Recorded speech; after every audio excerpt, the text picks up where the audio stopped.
Bienvenue sur notre chaîne YouTube. Nous vous proposons ici une captation de notre émission en direct sur Twitch, Chronique Disney le Live. Cette émission vous est proposée sans trucage ni montage dans son intégralité. Nous vous souhaitons à tous un bon visionnage.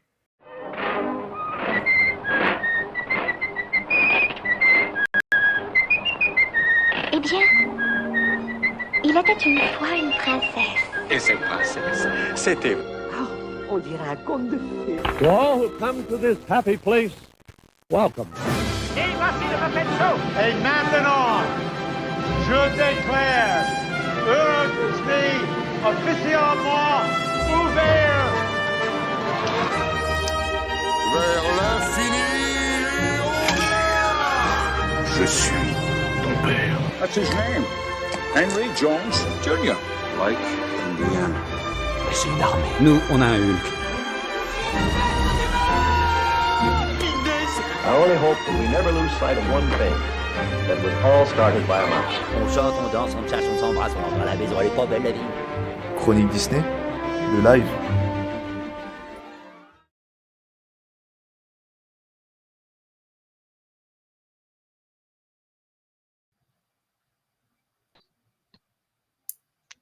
Et bonsoir.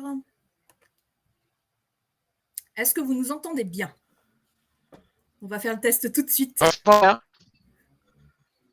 Moi, c'est nickel. Bonsoir à tous. Eh bien, bonsoir Laurent. Bonsoir à Nathan. tous. Oui, bonsoir à tous. En direct du Chronique Disney Center, ce soir, nous allons revenir sur un débat de purs fans. Wally devait-il mourir? Non, c'est pas vrai. Mais si vous voulez l'écouter, c'est un très bon podcast. Mais oui, Mais oui. Avec nous trois, Très bon justement. podcast. Ah, mais un podcast. On va... qui n'a pas aimé, qui n'a Voilà. pas été aimé à sa juste Oui, valeur, mais- c'est un très bon Et puis un podcast. format qu'on n'a jamais repéré. Voilà. Ah, bref. Mais si vous le Vous revoulez, pouvez n'hésitez Voilà. pas. Voilà. Donc ce soir, nous Vous accueillons. réécoutez puis vous me le dites. Voilà. Donc ce soir, nous accueillons notre bien-aimé boss Laurent. Ah. Laurent? Je vais peut-être changer. Oui. Est-ce Oui. qu'il y a un problème de son avec moi? Est-ce qu'il y a un problème de son avec moi? Je vais demander. Il n'y a pas de chance. On entend mal. Ça recommence. On va essayer de changer le casque. Est-ce que Nathan, on l'entend bien quand il parle? Si vous voulez, je peux parler. Alors, Paris-Bordeaux, Paris-Bordeaux. Le RER en direction Chantilly, Entrée, voie E. en gare. On va essayer de tenter quelque chose. Alors Essayons de attention, tenter. on a Nodi Rasley qui nous dit Nathan, c'est. Nous sommes toutes oui. Bon. Allez, Laurent, c'est le problème. C'est toi, en fait, le chat noir. C'est pour ça, à cause de toi que ça marchait pas la semaine dernière. Je n'ose plus parler. Oui, bah. Bon, en attendant qu'on essaye de régler les problèmes de son du côté de Laurent, Nathan, on te laisse te présenter. Est-ce que c'est la première fois que tu viens nous rejoindre sur Twitch ce soir? Donc, la parole est à toi. Eh ben alors, déjà bonsoir à tous. Donc moi, je suis Nathan. Je fais partie de Chronique Disney depuis 2020. Si je dis pas de bêtises, je suis le responsable éditorial des podcasts. Voilà, s'il n'y a plus beaucoup de podcasts en ce moment, c'est ma faute. Voilà, comme ça, au moins vous êtes prévenus, c'est assumé. Voilà, c'est moi, oui, c'est moi.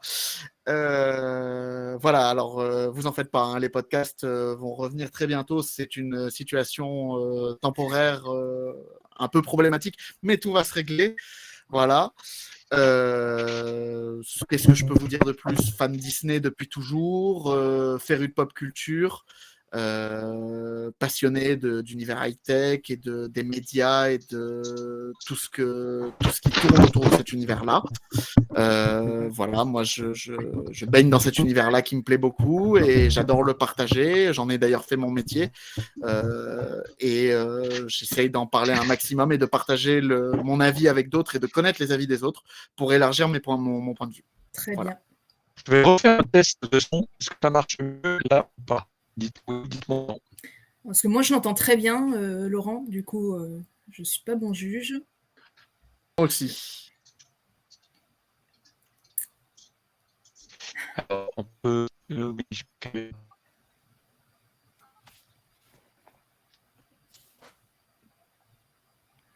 donc, est-ce que quelqu'un peut me dire si le son s'améliore ou pas?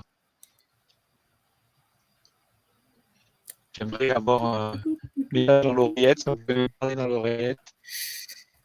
Ça serait pas mal. Toujours pas bon. D'accord. Ok. D'accord. Prends la main pour que ça change quelque chose. D'accord.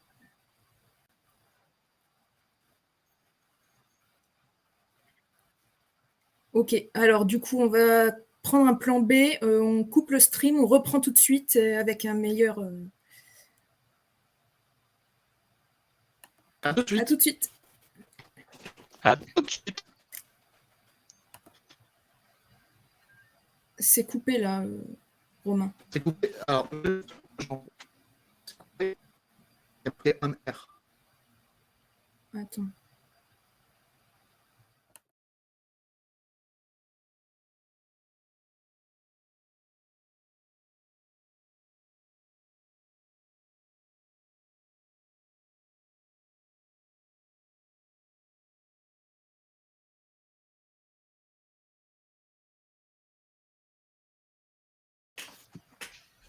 C'est reparti. Là, je fais quoi, Romain? Je fais plus rien?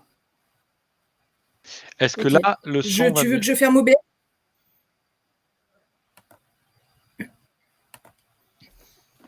Ok. Moi, je vois pas l'image en fait. Non plus. J'ai plus d'image. Pas de souci. Ah, c'est Alors, mieux. Du coup, désolé pour les problèmes techniques. Je pense que c'est Laurent en fait qui nous foire tout. Eh ben, a Parce que priori, quand on a ça fait des marche tests, maintenant. ça allait. A priori, ça marche maintenant. Voilà. Donc, en fait, je pense que la connexion via la province ne fonctionne pas. Le temps de latence. C'est là, ouais. Le truc, le machin. Voilà, excuse-moi, mais... Bordeaux ne veut pas de Montrouge, voilà, je veux dire, Montrouge ne veut pas de Bordeaux, et puis c'est comme les pays sous-développés, ben voilà, quoi. Moi, qu'est-ce que j'y fais Ça fait que vous êtes en train de me dire que tout ce qu'on a préparé, les trucs, ça, on les aura pas?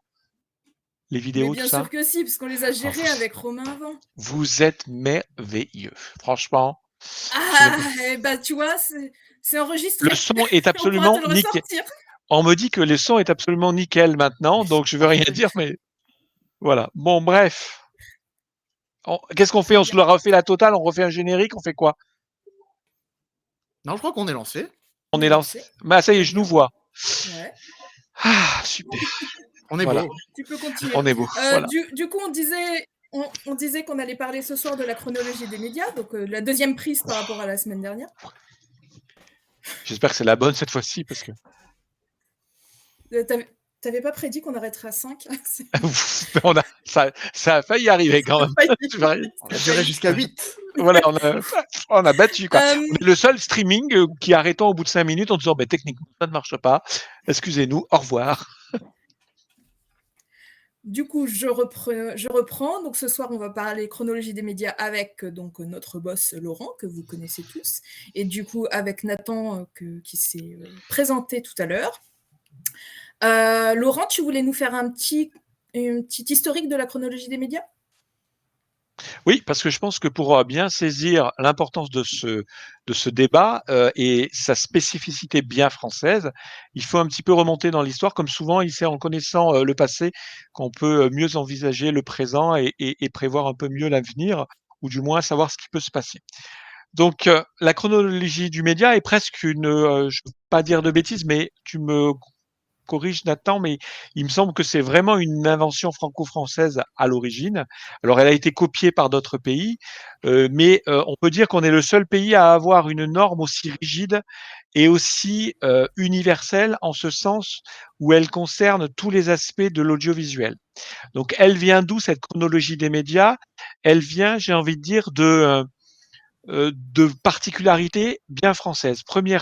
Premièrement, le goût de la France pour tout normer. C'est-à-dire qu'en France, il y a une loi globalement pour tout. par opposition aux anglo-saxons où c'est plutôt, on laisse plutôt le marché se réguler. En France, on aime bien des textes, des règlements, des normes, des décrets, etc., etc. Donc la chronologie des médias, c'est ça. Je suis désolé de.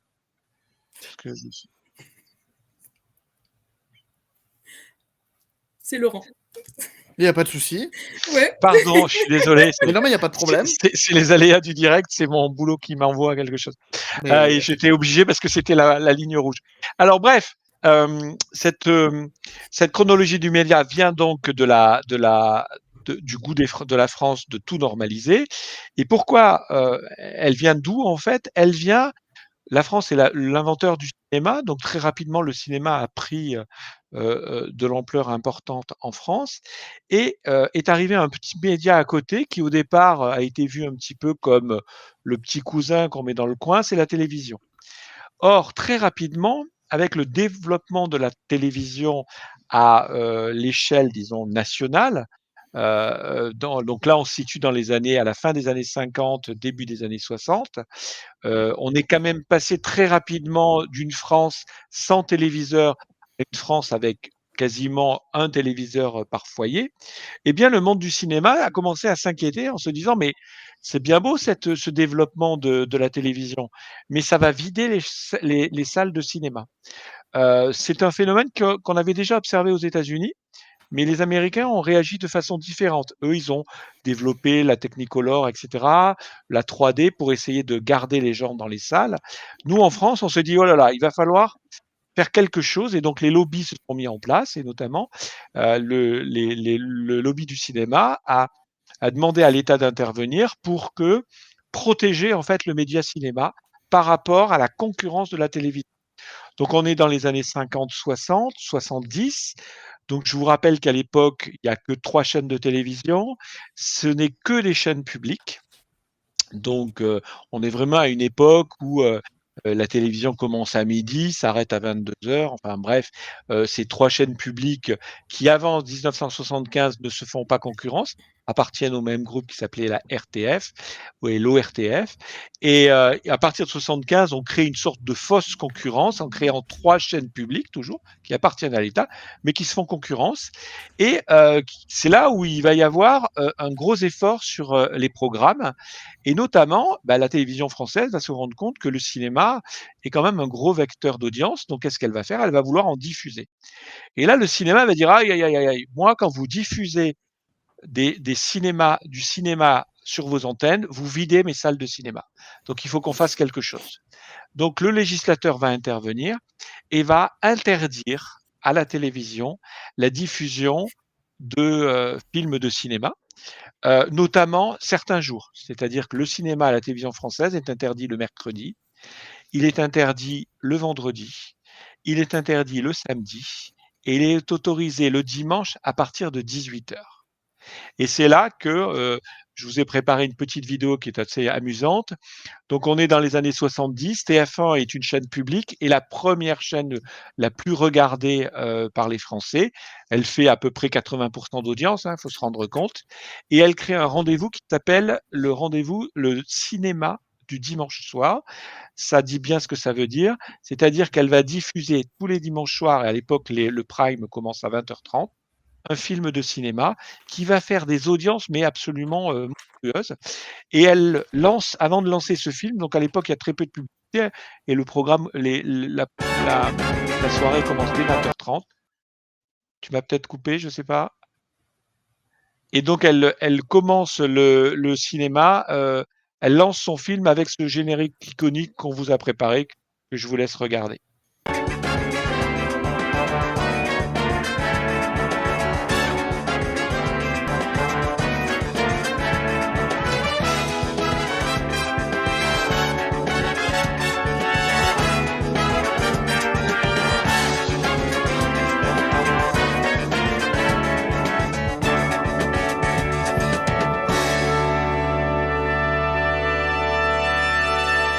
Donc Je suis de retour, c'est bon. Il faut bien comprendre que cet événement, ce rendez-vous télévisé, il est très important pour les Français et il fait des scores d'audience qui feraient rougir tout le monde. Hein. On parle de 70-80% d'audience. Hein.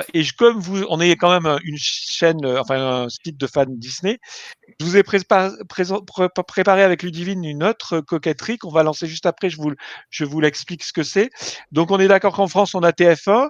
Aux États-Unis, on a l'équivalent d'une chaîne qui s'appelle ABC, qui est maintenant la propriété de la Walt Disney Company. Et il se trouve qu'on s'est aperçu que TF1 avait simplement copié le générique d'une émission de ABC. Et un petit malin, on a retrouvé, qui s'est amusé en fait à prendre le générique d'ABC en lui collant la musique de TF1. Et ensuite, il prend le générique de TF1, il lui colle la musique d'ABC. Vous allez voir, c'est assez amusant. On vous le montre juste par coquetterie.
C'était juste pour vous montrer un petit peu cette coquetterie. Je ne sais pas si TF1 a vraiment pillé ou a acheté les droits, j'en sais rien, mais on voit que les deux génériques sont assez amusants. Et donc, pour revenir à notre sujet de la chronologie des médias, donc elle est née en fait de cette rivalité entre la télévision et le cinéma, et cette crainte qu'avait le cinéma, enfin les salles de cinéma, les exploitants, les créateurs, d'avoir une concurrence trop forte qui vide les salles du public. Et donc, elle va donc, comme je le dis, empêcher la télévision de pouvoir diffuser trop de films. Il faut savoir que jusqu'il y a 2 ans encore, comme je le dis, il y avait des jours interdits de cinéma, mais il y avait également un nombre de films réduit. C'est-à-dire qu'une chaîne, comme TF1, qui était publique à l'époque, n'avait le droit de diffuser que 150 films par an, ce qui fait très peu en fait. Donc, tout ça, c'était pour protéger le cinéma parce qu'on considérait que la télévision lui faisait trop de mal. Et puis, donc là, on arrive dans les années 80. Dans les années 80, l'État décide, enfin, surtout François Mitterrand et son ami Jacques Lang décident de confier à un de leurs amis la création d'une chaîne qui s'appelle donc Canal+, et qui, elle, est censée réconcilier en fait la télévision avec le cinéma, dans le sens où elle va amener le cinéma auprès des téléspectateurs en ayant, disons, un cahier des charges qui est beaucoup plus permissif que les autres, puisqu'elle peut diffuser jusqu'à 400 films par an. Elle peut les diffuser n'importe quel jour. Elle peut les diffuser à toute heure du jour ou de la nuit. Elle fait ce qu'elle veut, contrairement aux autres chaînes qui, comme je vous l'ai dit avant, n'avaient pas le droit de diffuser les films le matin, n'avaient pas le droit certains jours, etc. Donc cette chaîne, c'est donc Canal+, et on a décidé de vous reprendre le générique d'ouverture d'antenne de 84, qui est un peu iconique, alors on vous le balance.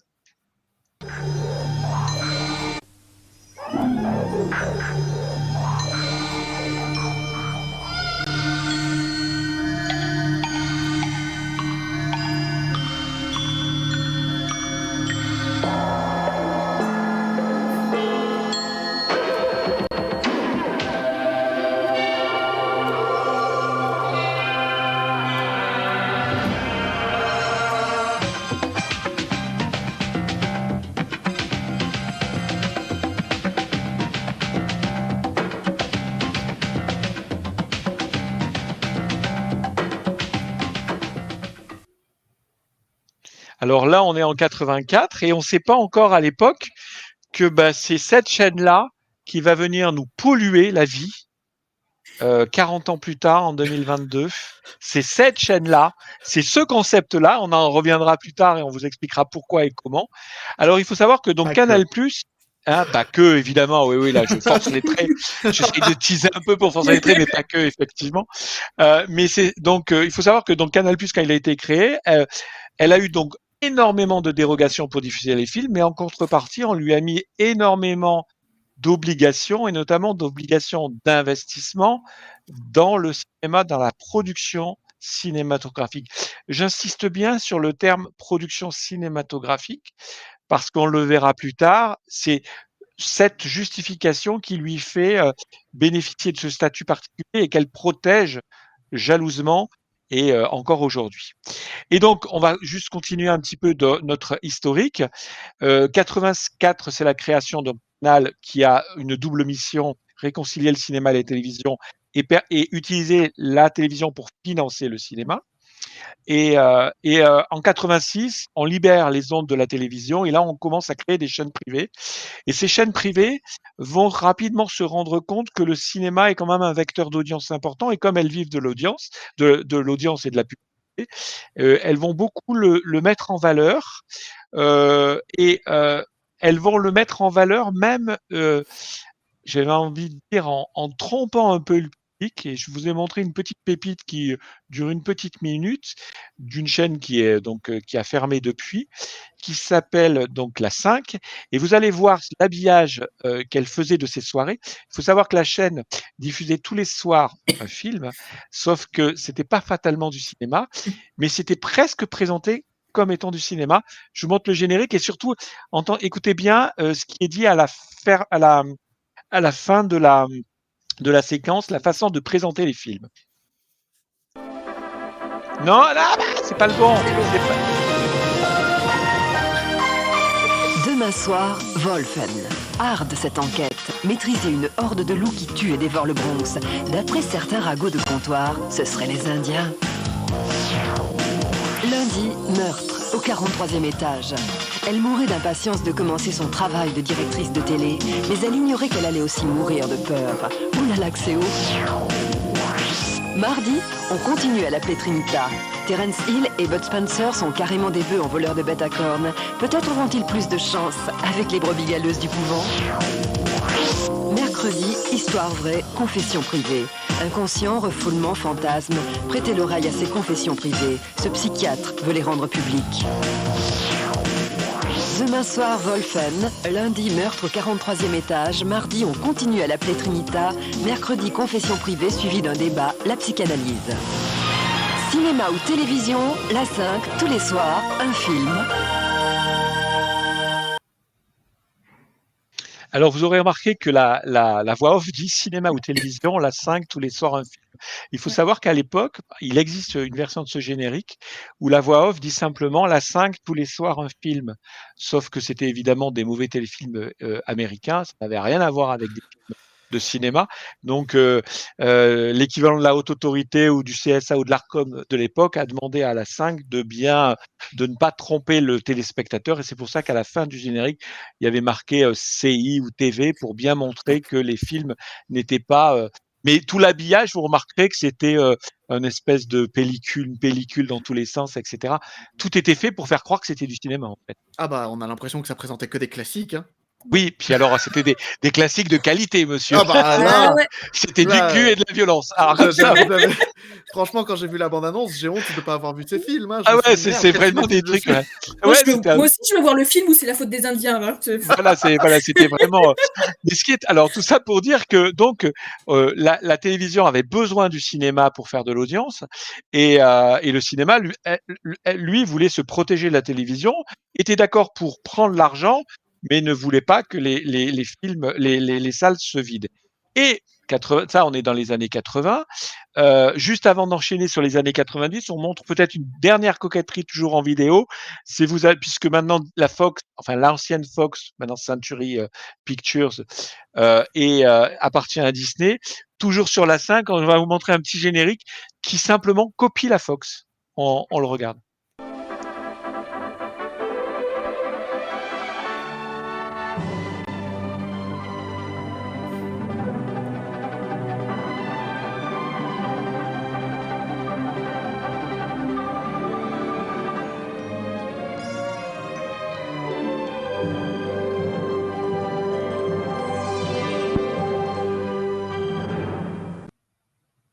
Alors, ce petit générique qui singe un peu la fanfare de la Fox, vous remarquerez qu'est-ce qu'il dit? Il dit le film ce soir.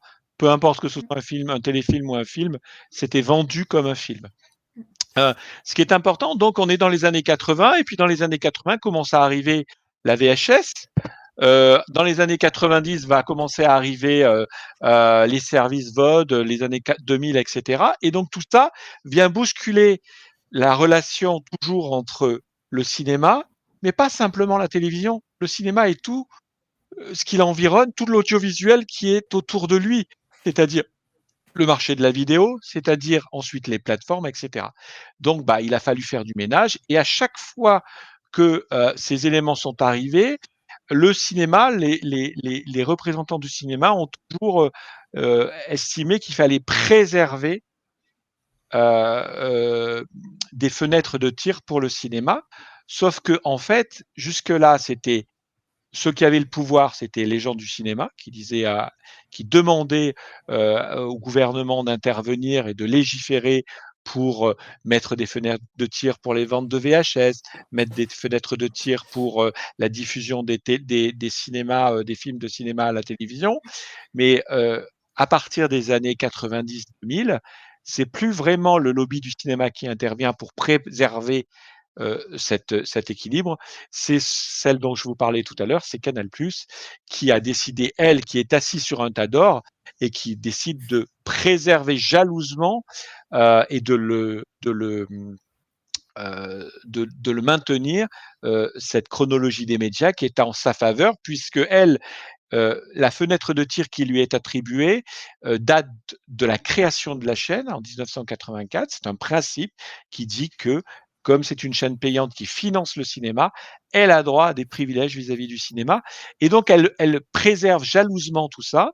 Et donc, c'est la première à utiliser, entre guillemets, le cash et pour faire pression sur les autorités pour que son avantage de diffusion soit toujours préservé. Donc, tout ça et j'en aurais fini avec ma présentation, pour vous dire que la chronologie des médias vient vraiment de loin. Elle prend sa source dans un conflit de relations entre le cinéma et entre le grand écran et le petit écran. Et ensuite, elle a muté, en fait, pour englober l'intégralité de l'audiovisuel qui entoure le cinéma.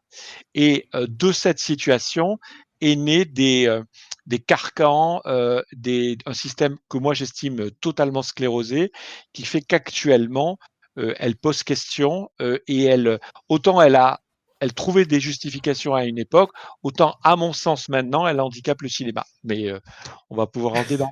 Voilà. Peut-être faire apparaître la chronologie des médias pour qu'on l'ait bien en tête et voir où on en est à l'heure actuelle et comment ça impacte Disney et les autres plateformes. Merci. À la régie. Je te laisse la commenter, Nathan. Alors, j'avoue que je n'ai pas un très bon visu, mais je vais agrandir. Alors, voilà. C'est le visuel qu'on a sur le site, si tu veux. Ok, non, mais c'est bon, j'ai un retour. Donc, en fait, chronologie des médias à l'heure actuelle, donc elle a beaucoup bougé ces dernières années, et là, on est face à la dernière version en date qui risque encore de bouger, puisque mais il y a eu de conversations autour de la chronologie des médias provoquées par Disney, avec notamment la sortie de Black Panther qui est sortie la semaine dernière. On a perdu Nathan. De la chronologie des médias. Oui. Attends, on t'avait perdu. C'est bon. On m'entend plus ? Non, c'est bon, on t'apparaît. On t'a perdu à Black Panther. Tu peux y aller. J'ai perdu Laurent, mais... D'accord. C'est bon. Donc, en fait, la chronologie des médias telle qu'elle est actuellement... J'ai plus le visuel, pardon. Alors moi, je peux te la faire de tête, hein, c'est facile non. quand même. Alors, on a le film qui sort à date X, 4 mois plus tard, on a le film qui sort en vidéo, en physique et en VOD, donc en vidéo à la demande. Vidéo physique, donc DVD, Blu-ray, Blu-ray 4K, etc. Et vidéo à la demande, donc sur... Payante à l'unité. Payante à l'unité, voilà, comme sur tous les services que vous connaissez, iTunes, Google Play, etc. 6 mois après la sortie en salle, c'est la première télévision payante, c'est-à-dire des chaînes comme Canal+ ou OCS. Donc les chaînes, ce qu'on appelle les chaînes à péage. Premium. Et premium. Après, on a, au bout de 9 mois, encore une fois la télévision payante. Et c'est plus les chaînes premium, c'est les chaînes de cinéma type Ciné+, style OCS, mais pas OCS Premium, OCS les autres chaînes en fait. D'accord, mais c'est marrant parce que du coup c'est aussi sur le 15e mois. C'est une deuxième fenêtre en fait. D'accord, oui, parce que pardon, j'avais pas vu, il y avait effectivement avec accord, 6 mois avec accord et 9 mois avec accord. C'est-à-dire qu'au bout de 9 mois, peu importe s'il y a eu accord ou non, le film arrive sur Canal+ et OCS. Et au bout de 15 mois, c'est avec accord sur les chaînes type Ciné+ et OCS. C'est ça. Et au bout de 17 mois, qu'il y ait eu accord ou non, c'est Ciné+ et OCS. Et c'est aussi le moment où ça commence à arriver sur Netflix et sur nos services, donc Netflix, Disney+, Prime Video, et tous les autres qui vont arriver aussi au fil des années. Paramount+ en décembre, Salto aussi qu'on a en France, s'ils veulent intervenir. S'ils perdurent. S'ils perdurent. Et possiblement HBO Max, ou le nouveau nom d'HBO Max qui doit arriver dans quelques années. De 17 à 22 mois, c'est là que le jeu se complique, c'est que de 17 à 22 mois, les services de SVOD peuvent jouir des films sur leur plateforme, mais à partir du 22e mois, ils doivent supprimer les films de leur plateforme pour que les films arrivent sur la télévision gratuite. Et là, la télévision gratuite a une fenêtre d'exclusivité de 14 mois. Oui, un truc. Ouais, c'est ça, oui, il me semble. Entre 8 et 14 mois. C'est ça. Et ensuite, le film est totalement libre. Entre 8 et 14 mois. Et ensuite, le film devient totalement libre. Et au bout de 36 mois, il peut même être sur ce qu'on appelle la SVOD gratuite. Alors, on n'en a pas beaucoup en France, mais c'est Pluto TV, par exemple. Pluto TV et YouTube. Pluto TV et YouTube. Molotov à une époque, il me semble. Ou je crois qu'il y a Mango, mais je ne sais plus si c'est payant ou pas, Mango. Je sais qu'il y a aussi Samsung donc voilà, TV. Okay. Donc en fait, voilà, ça nous montre vraiment que maintenant, la chronologie des médias organise, cloisonne, verrouille absolument toute la progression d'un film avec des justifications que moi j'estime plus ou moins foireuses, notamment la situation de Canal+. Alors là, on va y aller. Parce que, franchement, je sais, Nathan, tu es prêt, Nathan? Je te laisse défendre Canal+. Parce que alors, Canal+, c'est absolument merveilleux. Canal+ nous explique qu'elle a le droit, il faut absolument préserver cette chronologie des médias. Elle n'en a rien à carrer du cinéma Canal+. Canal+, est-ce qu'elle veut, c'est conserver sa fenêtre de tir. Et elle dit, moi, j'ai droit à cette fenêtre de tir parce que si vous êtes comme ça, j'arrête de financer le cinéma français, sachant que Canal+ est le premier financeur du cinéma français. Sauf, alors quand on a dit ça, on a dit, mais on peut plus rien faire, s'il a raison, et trucs, etc. Sauf que, en fait, je pense qu'en 2022, on peut plus raisonner comme ça. En 2022, oui, Canal+ est le premier financeur français, mais on pourrait dire alors que France Télévisions est le premier financeur d'œuvres audiovisuelles. Et est-ce qu'on doit considérer que la primauté du cinéma écrase tout le reste?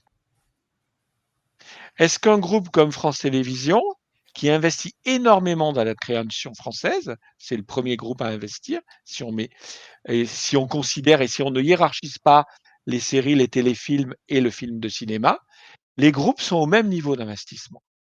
Donc, je suis désolé, pourquoi on devrait préserver cet avantage historique de Canal alors que, en fait, quand un groupe comme Disney investit certes peu dans le cinéma français, mais il investit beaucoup dans l'audiovisuel français, dans la création française.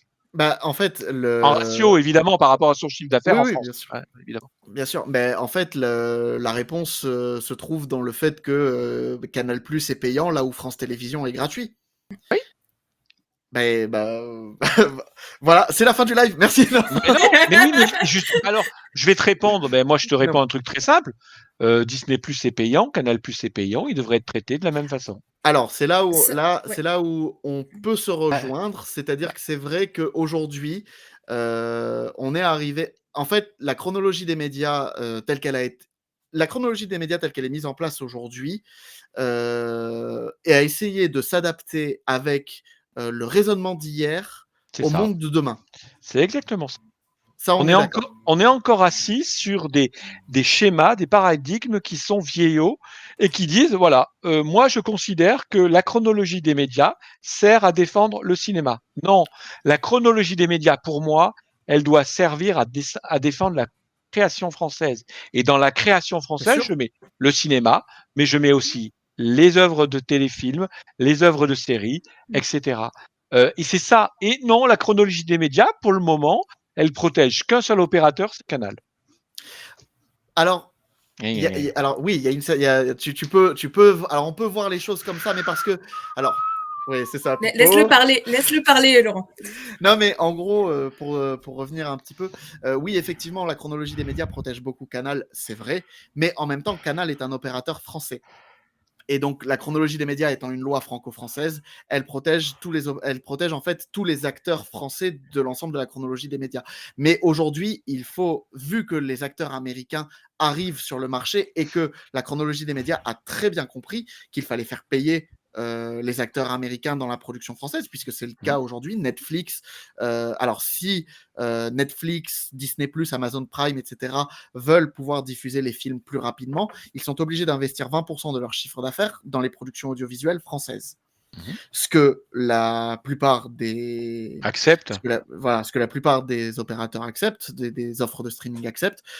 C'est pour ça aussi que vous voyez de plus en plus débarquer dans vos offres de streaming des séries françaises et des émissions et des films français au sein de Netflix, Disney+, etc.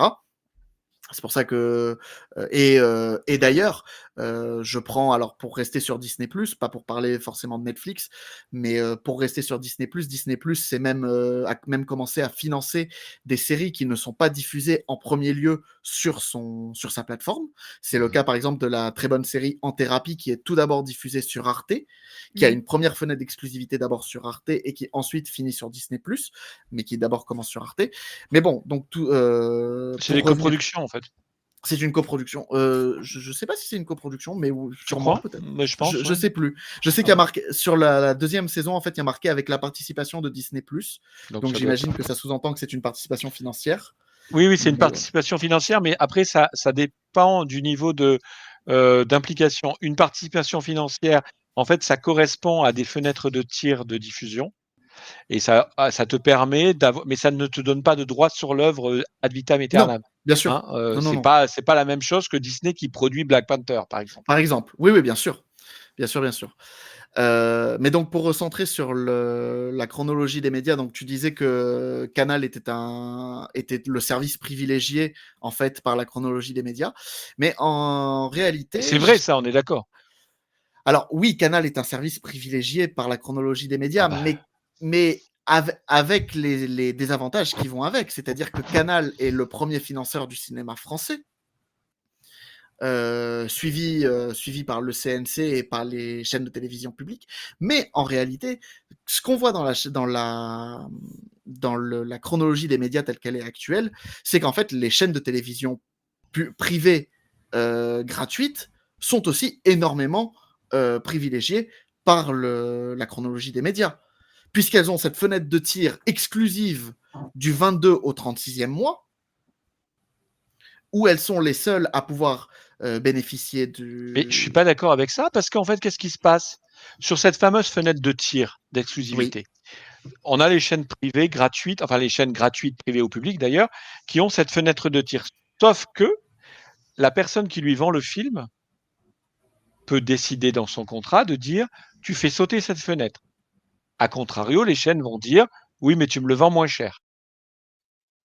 C'est faisable. D'accord ?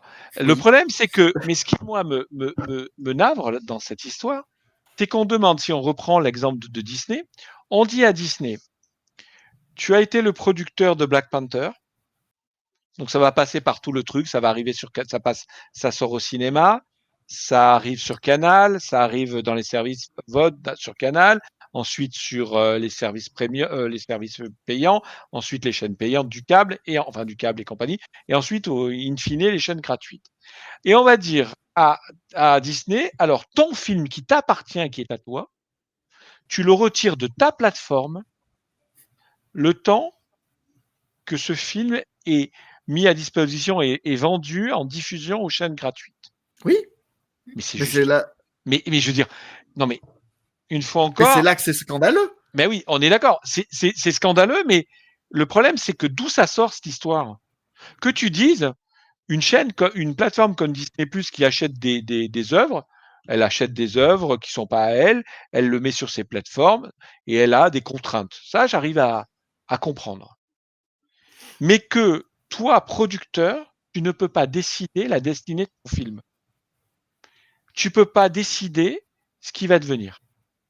Et si tu veux en avoir totalement la destinée, et c'est là où, à mon avis, la chronologie des médias, et tu le disais très bien tout à l'heure, est assise sur une construction qui est datée et qui est totalement archaïque. Actuellement, si tu veux avoir la pleine propriété de ton film, il faut lui sortir au cinéma. Il faut lui faire sauter la case cinéma.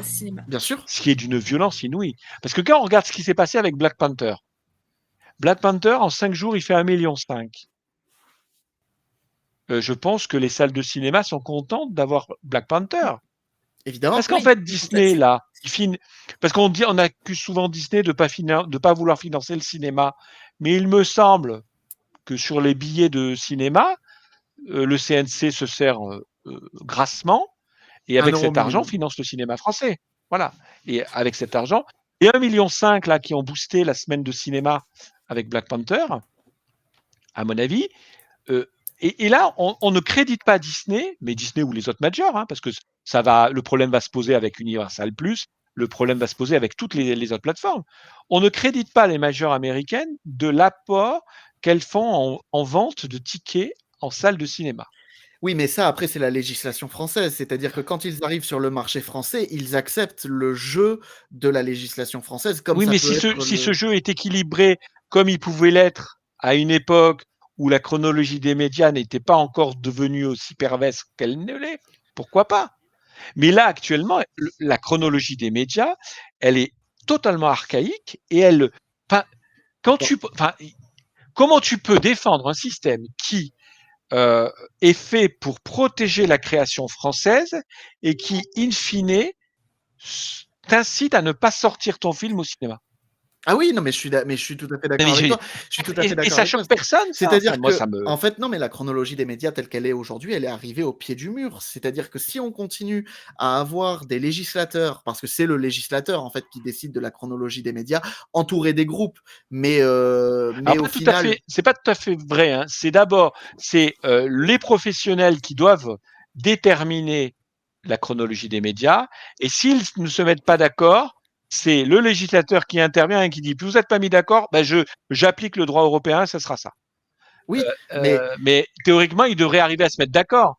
Le problème, c'est que... Ouais, ça, je suis d'accord avec toi. Mais comme tu le dis, par exemple, la chronologie des médias telle qu'elle a été mise en place actuellement, je crois que parmi les services de SVOD et parmi les opérateurs de manière générale, seuls Canal+ et Netflix ont dit « Ok, ça nous va ». Et le législateur est arrivé, a signé la loi et m'a dit maintenant, elle concerne tout le monde. C'est-à-dire que même ceux qui n'en sont pas d'accord ou ceux qui n'ont pas été mis au courant, comme Disney+, Universal+, non pas Universal+, parce que c'est pas un streaming, mais, Paramount+, etc. tous ces gens qui arrivent. Mais Canal et Netflix sont d'accord. Pourquoi ? Parce que ça les concerne pas. Enfin, Canal, ça le protège, et Netflix, ça le concerne Netflix, pas. ça ne le concerne pas. Il sort pas ses films. Lui, son business model, c'est de ne pas sortir ses films au cinéma. Donc, il peut signer. On peut lui mettre une chronologie des médias de 80 mois. Il s'en fout. Puisque de toute façon, ces films ne passent pas par la case cinéma. Alors, Bien sûr. un opérateur comme Netflix, qui n'est pas vertueux pour les salles de cinéma, puisqu'il ne sort pas ses films au cinéma, lui est favorisé. Et un acteur comme Disney, qui lui sort ses films au cinéma, donc draine du monde, ramène le public dans les salles, lui, Permet de financer le cinéma permet français et la évidemment, création française. avec la taxe sur les tickets vendus, lui, on le pénalise. Oui, non, mais c'est ça. Oui, mais je veux dire, moi, je veux bien, mais alors autant j'ai beaucoup de choses à dire contre la gestion de Disney France, mais pour le coup, voir Disney France taper du poing sur la table en disant non mais arrêtez, moi je veux bien être le dindon de la farce, mais là je suis pas que le dindon de la farce, hein, je suis pas être C'est-à-dire vulgaire, qu'à un mais moment donné, il n'y a plus de place pour fourrer. Donc, voilà, Voilà, elle est c'est faite. fait. J'ai pas osé la faire et je vois que tu l'as faite. Bon, mais c'est bien. Et donc, mais tu vois, c'est juste surréaliste cette histoire. non, mais je suis d'accord avec Et toi. tu En fait, entends, ouais, Disney, le vilain, il veut pas accepter les règles, mais les règles sont complètement pourries. en fait, les règles sont établies par une bande de législateurs assez. Alors, je vais pas parier sur l'âge des législateurs parce que je sais pas. Mais en gros, je pense que les législateurs ont une vision un peu datée. Il suffit de voir qui était le ministre de la Culture lorsque la chronologie des médias a été repensée. C'était Roselyne Bachelot. Je ferai aucun commentaire, mais Mais je pense qu'il y a un problème effectivement. Ils n'ont pas, mais les gens ne ils ne comprennent sentent pas. pas, voilà, ils ne sentent pas le. Et c'est peut-être pour ça qu'on est l'un des pays qui télécharge le plus. Parce que en fait, ils n'ont pas senti le marché, ils voient pas la nouvelle consommation du public, et C'est ils ça. pensent que, en fait, ils pensent qu'en entravant l'accès à une œuvre, ils vont sauver le système, mais c'est pas vrai. C'est l'inverse, ils vont le couler, quoi. C'est ça. Le jour, enfin, une fois encore, il est faux de dire que le premier financeur de la création française est Canal+. C'est De la faux. création française. Je parle de Oui. la création. Eh oui, eh oui, oui, mais une fois encore, Netflix est un exemple parfait. Lui, Netflix ne fait pas de différence. Lui, un film, pour lui, c'est un film. C'est pas un film de cinéma, c'est pas un film de téléfilm. C'est un film. Et voilà, point. Et nous, on fait ces nuances-là. Et résultat des opérations, on en arrive à la situation ubuesque où, pour bien vivre, il ne faut pas sortir le film au cinéma. Ce qui est absolument ahurissant, quand même, pour échapper au carcan du truc. Non, mais après, la solution que tu proposes, en fait, c'est un court-circuit qu'ont trouvé les majors américains. Ouais. Mais auquel j'imagine que le législateur français n'avait pas pensé. C'est-à-dire qu'ils n'ont jamais. Puisque quand l'annonce de Black Panther, que la rumeur, parce que ça n'a jamais été officialisé, mais la rumeur comme quoi Black Panther, Wakanda Forever ne sortirait pas au cinéma est sortie, c'est là où le législateur français et où la bulle de l'économie du cinéma français a commencé à paniquer parce qu'ils se sont dit on n'avait pas pensé à cette alternative-là, on ne savait pas penser à cette solution-là. Mais aussi, Nathan, parce qu'il y avait un précédent, vu qu'ils avaient déjà annoncé que Avalonia ne sortirait pas en France au cinéma. Alors, il y avait aussi le cas d'Avalonia, c'est vrai. Parce que ça, ils auraient pu faire monter le truc en disant on le fera, et puis on le fera pas. Sauf qu'il y avait déjà le précédent de dire Avalonia n'ira pas au cinéma à cause de ça. C'est vrai. D'ailleurs, je n'ai pas compris pourquoi Avalonia n'a pas créé plus de scandale que ça. Mais après, a priori, c'est peut-être que le législateur français n'a pas vu la menace immédiate. Parce que Avalonia est une nouvelle franchise. Ça aurait été La Reine des Neiges 2, ça aurait beaucoup plus. Voilà. Ouais. Je pense que voilà, oui, par exemple, La Reine des Neiges 3 ou La Reine des Neiges 2, ou voilà, mais c'est vrai que Black Panther, ça a tapé fort parce que Black Panther a fait, le premier opus a fait un carton au box-office. Actuellement, on est le troisième pays après la Grande-Bretagne, donc États-Unis, Grande-Bretagne et nous, on est juste derrière. Mais le résultat de Black Panther, j'ai envie de dire, on peut avoir une double lecture. Soit on considère que c'est l'exemple qui montre, qui permet à Disney de dire, voyez, si je n'avais pas sorti mon film, le circuit des salles de cinéma perdait un potentiel de 1,5 million sur 5 jours. Donc on va dire, pour le CNC, oui. Voilà, on va dire 1,5 million sur 5 jours, mais on peut dire, allez, sur la vie du film, ça va être 5 millions, globalement. Je le joue comme ça. À peu près. Voilà. Ça veut dire 5 millions de téléspectateurs en moins dans les salles, autant de financement en moins pour le CNC. Donc ça, c'est la première lecture qu'on peut faire et qui est plutôt à l'avantage de Disney pour peser dans la balance. A contrario, On peut dire aussi à monsieur Disney, dites-moi, vos 5 millions là, ça vous rapporte quand même beaucoup plus Que si vous l'aviez sorti. que sur Disney+. Et quand on voit les difficultés financières qu'a le groupe, l'effondrement du cours de bourse, les licenciements qui arrivent, cet argent, vous en avez quand même beaucoup besoin. Et donc, messieurs Disney, vous avez absolument besoin du circuit cinématographique, de salles, pour valoriser vos œuvres. Donc, j'ai envie de dire que là, pour le moment, quand tu analyses la situation à aujourd'hui, tu as les 2 lectures. Laquelle va l'emporter, je ne sais pas. Alors, c'est là où tu peux voir si à tes yeux, le cercle est vicieux ou vertueux. C'est-à-dire que soit tout le monde est gagnant, soit tout le monde est perdant. Ça dépend comment tu veux voir les choses. Si tu veux voir le verre vide ou le verre plein, le verre à moitié vide ou le verre à moitié plein. On part. Que demande actuellement Disney? Disney dit pas je suis contre la chronologie des médias. Elle dit juste, un truc plus juste.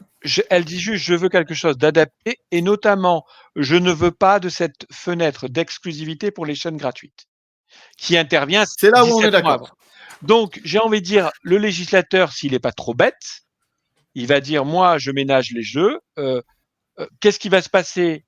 Monsieur Disney, je suis d'accord de vous faire sauter cette exclusivité, mais évidemment, vous devez revoir vos prix quand vous les payerez aux chaînes privées, aux chaînes gratuites, parce qu'un film qui est également présent sur votre plateforme, il a moins de valeur que s'il n'y est pas. Donc, vous le vendrez moins cher si vous acceptez le truc. Donc, il pourrait très bien lui dire, on accepte les deux systèmes. C'est-à-dire que soit vous faites un rabais, soit vous faites pas de rabais, enfin, peu importe. Et puis, vous avez...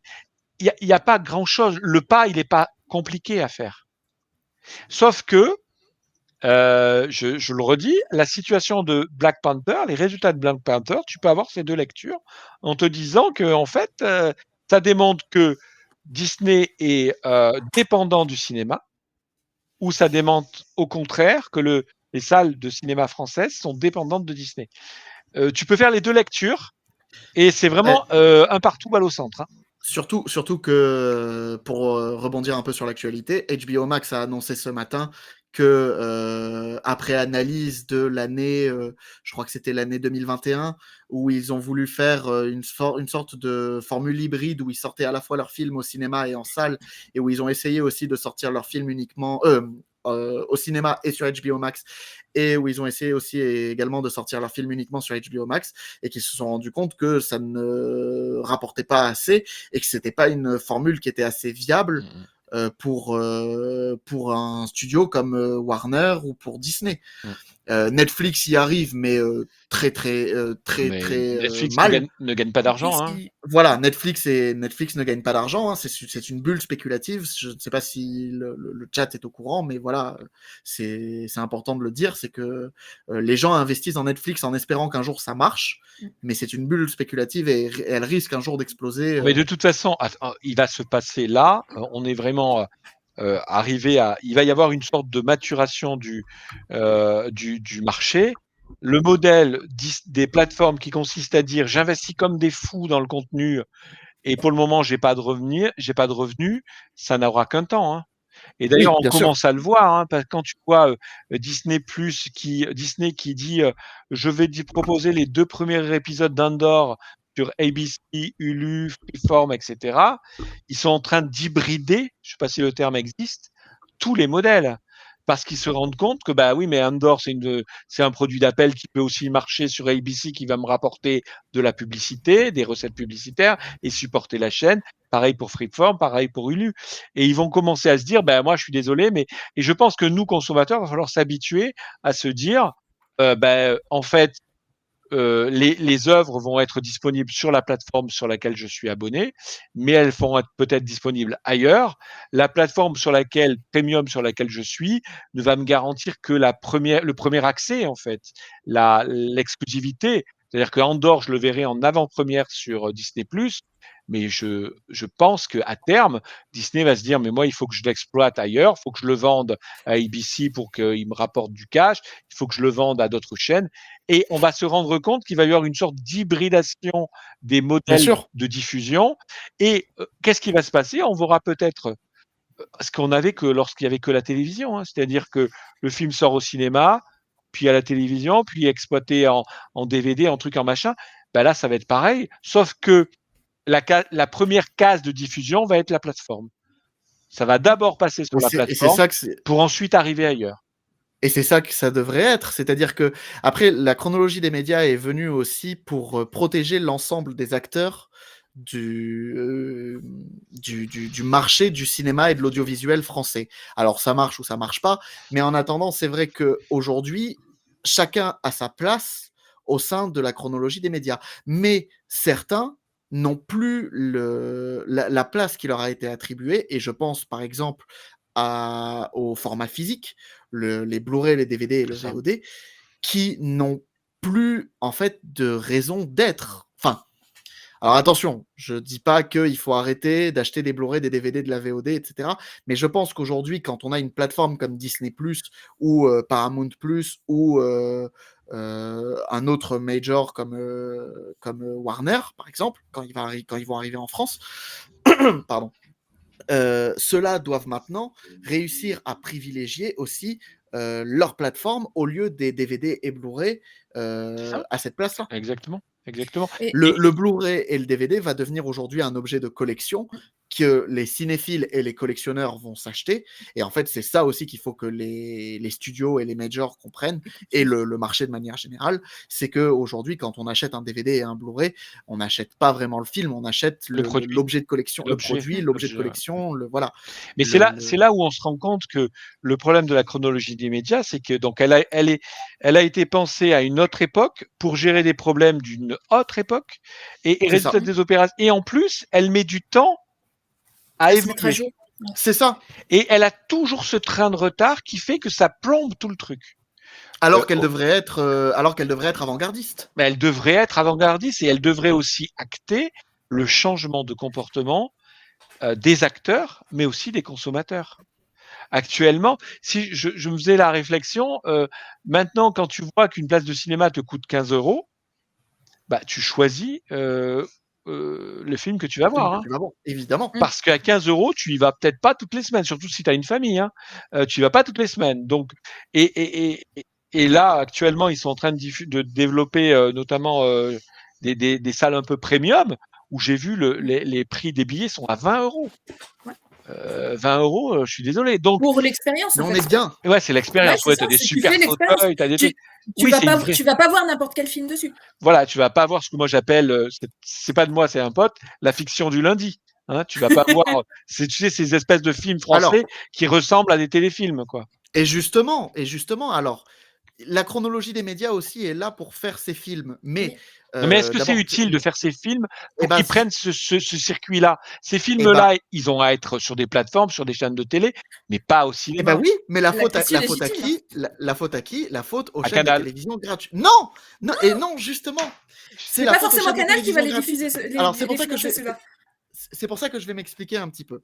Je vais raconter une petite anecdote. J'espère que ça emmerdera pas trop le chat. Vas-y, Laurent, il aime bien quand on raconte notre vie. L'autre, il y a quelques semaines, je suis tombé sur la bande-annonce d'un film qui va sortir avec, je crois, Gérard Jugnot ou un truc comme ça. Enfin bref, le film français le plus classique du monde. C'est-à-dire que tu as vu la bande-annonce, tu as l'impression de l'avoir vu 10 fois. Et je me suis fait la réflexion, je me suis dit, mais... Alors, je vais rester poli. Je me suis dit, mais pourquoi ce film sort au cinéma alors que j'ai l'impression de l'avoir vu 10 fois, à part pour payer les impôts de Gérard Jugnot? Et en fait, j'ai compris. C'est un film qui a dû coûter... Alors, pour raconter un petit peu, c'est un film, vu le film en question, qui a dû coûter environ une 8aine de millions d'euros. Donc, 8 millions d'euros, si on fait le calcul, ça fait environ 2 millions qui vont être donnés par le CNC, 2 millions qui vont être allés chercher un peu ailleurs, c'est-à-dire les banques, les régions, les placements de produits, les trucs comme ça qui vont venir, etc. Les producteurs aussi qui vont venir donner un peu d'argent pour injecter dans le film pour gagner un petit peu. Et les 4 autres millions qui restent, il y a sûrement 1,5 million ou 2 millions qui vont venir de Canal+, parce que Canal+ est producteur de cinéma français et que du coup, pour pouvoir diffuser ces films-là, va payer cet argent. Donc il reste 2 millions. Ces 2 millions vont venir des chaînes de télévision publiques. Ces chaînes de télévision publiques se disent, je vais donner 2 millions pour ce film-là. C'est un investissement sur l'avenir. Pourquoi c'est un investissement sur l'avenir? Parce que 17 mois après sa sortie en salle, les chaînes de télévision vont pouvoir rediffuser ce film, et pendant les rediffusions de ce film, des publicités vont être placées. Des publicités qui, en fonction du succès du film, du succès rencontré, etc., et le fait que ce soit un inédit, avec Gérard Jugnot, avec... Il y a un format sans doute aussi, les chaînes investissent dans des formats qui plaisent à leur public. Voilà, le format familial, grand public, ça dure 1h30, c'est-à-dire qu'on va pouvoir placer 3 zones de pub toutes les demi-heures, c'est génial. Et en fonction du succès, le tarif d'une minute de pub sur la chaîne va pouvoir monter jusqu'à... Alors, j'ai vu pour France Télévisions, donc c'est plus vraiment d'actualité, mais c'était 100 000 € la minute. À 10 minutes de pub, on est déjà à 1 million. Donc, sachant qu'ils diffusent à peu près 30 minutes de pub dans ces soirées, ils ont gagné 3 millions d'euros. Ils se sont fait en une soirée 1 million d'euros de bénéfices sur le film qu'ils ont financé. Oui, mais une fois encore. Et ça, c'est juste une fois, parce que on a TF1, mais TF1 possède TMC, TF1 Série Film, oui. et toutes ces ils chaînes, le font tous, TFX. Voilà. Souvent, d'ailleurs, quand vous allez au cinéma, un film français, vous voyez marqué avec le soutien de TF1, TMC et trucs machin. En fait, toutes les chaînes qui sont citées ont une fenêtre de diffusion. Alors, c'est une ou deux fois, en fait. Et avec, dans les groupes comme TF1 ou les groupes M6, vous avez la chaîne Premium qui le diffuse en premier. Et ensuite, vous avez les autres petites chaînes derrière qui peuvent le rediffuser 3-4 fois derrière. Mais ça, j'ai envie de dire, mais ça, objectivement, est-ce que c'est du cinéma ou est-ce que c'est de la télévision? J'en sais rien. Pour moi, c'est une création française. Oui, mais le problème, c'est que la chronologie des médias protège aussi cette manière de faire là, ce système-là, et qui fait qu'aujourd'hui, quand on va au cinéma, on paye 15 € pour aller voir le dernier film de Gérard Jugnot. Décidément, pauvre Gérard Jugnot, je lui en ai mis plein la tronche. Mais voilà. Mais donc, du coup, et c'est pas ça la création française, en fait. C'est pas le fait de nous resservir la même soupe à chaque fois, sauf qu'on nous dit, cette fois-ci, on a mis de la noix de muscade, ou cette fois-ci, on a mis du beurre. Ça en fait pas. Je pense qu'on a un système qui est un petit peu, avec cette chronologie des médias, qui favorise le nombre plutôt que la qualité. C'est-à-dire qu'on est à 350 films, il y a un embouteillage monstrueux par an, ça n'a aucun intérêt. Tu as des films qui font 15 000 entrées. Mais c'est n'importe quoi. Pour moi, c'est de la production audiovisuelle, enfin télévisuelle, ça, c'est pas de la production cinéma. Et à côté, tu as des studios, je pense à Pathé notamment, qui lui a un petit peu compris et qui va te sortir Les Trois Mousquetaires, qui va te sortir et qui lui a compris que je fais des belles salles et puis je fais des films qui donnent envie d'aller les voir parce que il y a des costumes, des trucs, des machins. Et c'est pas un film où tu te dis, je veux vraiment le voir au cinéma, je vais pas attendre la télé. Et c'est pas la fiction du lundi que tu as l'impression de le truc avec souvent les mêmes acteurs, les mêmes trucs, les mêmes machins, quoi. Et ça, la chronologie des médias qui financent ce cinéma-là, mon Dieu, non, moi je pense qu'il faut la repenser dans sa globalité. Il faut mettre tous les acteurs, alors peut-être pas sur un pied d'égalité, mais en tout cas, regarder non pas dire toi tu finances le cinéma, toi... non, quel est votre investissement et votre pourcentage de chiffre d'affaires, pas de résultat, c'est ça qui est important, de chiffre d'affaires dans la création française. Quand tu me réalises une série formidable, quand tu fais, là, ils ont fait La Reine, je sais plus, j'ai oublié son nom, avec Adjani, c'est une série qui est absolument ahurissante. Et Diane de Poitiers. Diane de Poitiers, pardon. Tu as, voilà, ça c'est de la création française, ça mérite autant que le film de Junio dont tu parlais, quoi. Où je suis allé voir un film. L'un des films récents et franchement j'en suis sorti de là en me disant mais j'ai vu un téléfilm de TF1 le lundi, c'est pour ça que j'appelle ça la fiction le lundi, quoi. Le truc, mais tu te dis mais c'est pas possible, quoi. C'était l'histoire de je sais pas quoi, d'une coiffeuse avec Cléo et je sais pas quoi là, enfin bref, j'ai oublié son nom, mais c'était consternant, ça a duré 1h30, c'était consternant, quoi. Mais pourquoi tu te fais du mal comme ça? Parce que à l'époque, je vais te dire, j'avais la petite carte qui allait bien chez Pathé, et résultat des opérations, je me disais, j'y vais, ça me coûte rien. Mais maintenant que je n'ai plus la carte et que je paye vraiment mes places pour aller voir les films que je veux, je peux te dire que les films, je les choisis, les salles, je les choisis. Tu vas plus voir n'importe quoi. Et puis je vais plus voir n'importe quoi. Et puis tout le reste, parce que je vois des films, je dis, de toute façon, ça va arriver, quoi qu'il arrive, soit en vote, soit sur une plateforme. Mais tu vois, sur Et l'aspect je de aller voir... hiérarchise comme ça. Tu vois, sur l'aspect de aller voir n'importe quoi, cette année, je vais petite anecdote. Il y a eu la fête du cinéma au mois de juin. Donc la fête du cinéma, ça permet d'aller voir des films à moindre coût. Et là, en l'occurrence, j'avais pu bénéficier de 2 places gratuites en tant qu'abonné Canal. Et donc je me suis dit, bon, allez, il n'y avait rien qui me tentait. Je suis allée voir justement des films du lundi, comme tu les appelles. Parce que sinon, je ne serais pas allée voir... La fiction du lundi. Mais ouais, mais c'est moi je sais pas, cette chronologie des médias qui finance ça me paraît vraiment à vriller totalement, quoi. Après, le problème, c'est qu'on est actuellement dans un extrême, c'est-à-dire que on protège la création française, on protège tellement la création française que on en arrive à produire, comme tu dis, des fictions du lundi qui vont au cinéma. Et ça, je suis d'accord avec toi, c'est too much. Maintenant, il faut pas qu'on tombe non plus, il faut garder la chronologie des médias et la retravailler pour pas qu'on tombe non plus dans ce qui arrive aux États-Unis, c'est-à-dire qu'aux États-Unis, il n'y a que les majors, les Big Five, ce qu'on appelle les Big Five, donc Warner, Paramount, Universal, Disney et j'ai oublié la dernière qui est Lionsgate maintenant. Voilà. Je suis pas sûre que ça soit dans les 5, Lionsgate. À l'époque, c'était la Fox, mais maintenant, ouais. c'était Fox, mais maintenant la Fox a été rachetée. Voilà. Ah, Sony. Merci. Exact.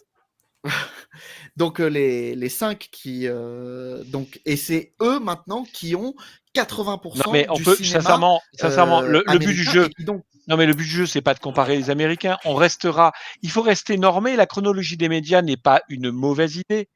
C'est une bonne idée mal appliquée. Alors, on est d'accord. Vous signez la formule, s'il vous plaît. Je mets un petit copyright. Une bonne idée mal appliquée. C'est pas mal, une ça. Bonne idée mal appliquée. Oh merde. Non, ce que je veux dire, c'est que il faut la préserver, cette chronologie des médias, mais pas avec les effets de bord qu'elle a. Une fois encore, en être arrivé à un truc où tu as des majors qui décident de zapper la case cinéma à cause de la chronologie des médias qui est censée protéger le cinéma, mais ça devrait faire hurler tout le monde. Ben oui, mais c'est marrant. Et les premiers, ça devrait être les producteurs de cinéma français qui devraient dire, mais il y a un souci, parce que le jour où il n'y a plus personne dans les salles et que le réseau de salles il est fermé, parce que c'est bien beau de faire 300 films français fiction du lundi, mais s'il n'y a personne dans les salles, les complexes de cinéma ne vont pas rester. Hein. Et dès que les complexes seront vides, on fera quoi? Et que les salles auront fermé, on fera quoi? Enfin, c'est un truc de fou, cette histoire. Donc, à mon avis, il faut laisser la chronologie des médias, bien organiser la relation des plateformes avec leurs propres films, c'est-à-dire que dès lors qu'ils passent dans le cinéma, effectivement, mais une fois que ça arrive sur la plateforme en fait ce qu'elle en veut, ça me paraît être un minimum, quand c'est son propre film. Et ensuite, mettre un petit peu d'oxygène dans tout ça, et puis arrêter d'imaginer qu'il n'y a que l'investissement dans le cinéma qui compte dans la création française. Il faut acter que investir dans les séries, investir dans les téléfilms, c'est aussi important que dans le cinéma.